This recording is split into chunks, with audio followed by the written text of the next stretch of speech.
This is GCSE simplifying algebraic expressions, so just a wee reminders about some of our rules of indices is effectively, we're working through with indices and practicing that. It's stuff that we should already know.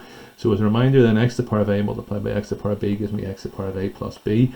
A wee example of that would be 6 to the power of 4 multiplied by 6 to the power of 3. Because those bases are both the same and because the 6's are both the same, that means we just add the two indices. So it'll give me 6 to the power of 7.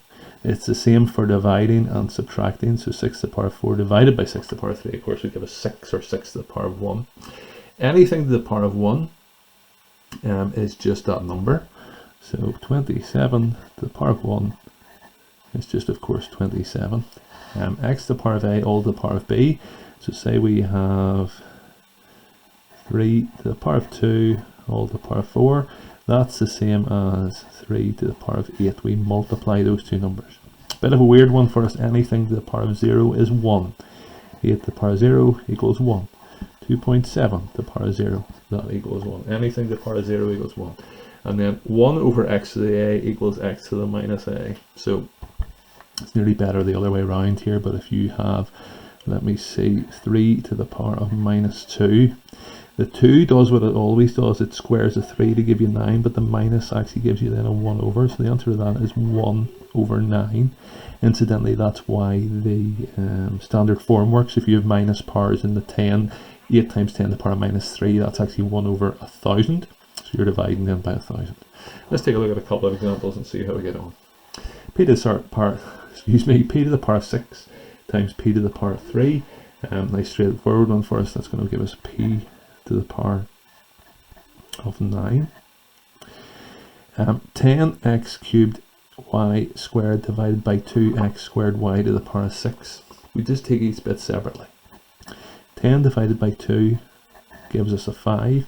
X to the power of 3 divided by x squared. We subtract the powers there, so it just gives us x to the power of 1. We write that as an x. Y squared divided by y to the power of 6, we subtract those two, so we get y to the power of minus 4.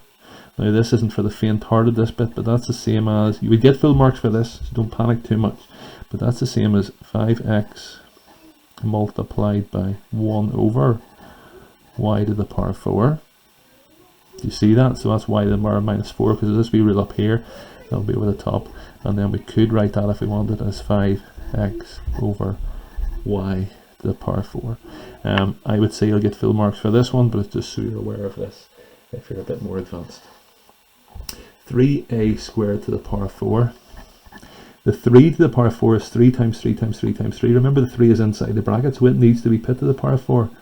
That gives us 81, and then a multiply our two powers to the power of 8.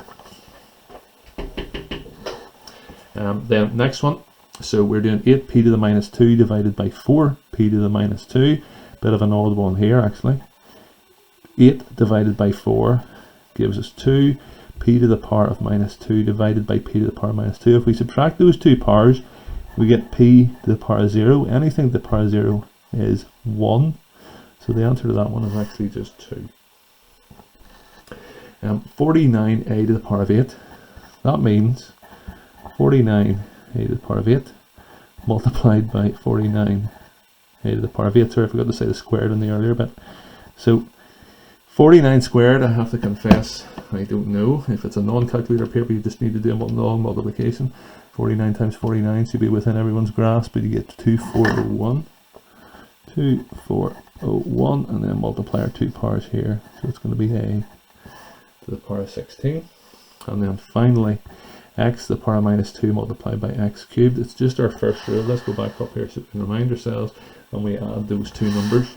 So if we add minus 2 and 3, we get x to the power of 1. The way we would write that then is just an x.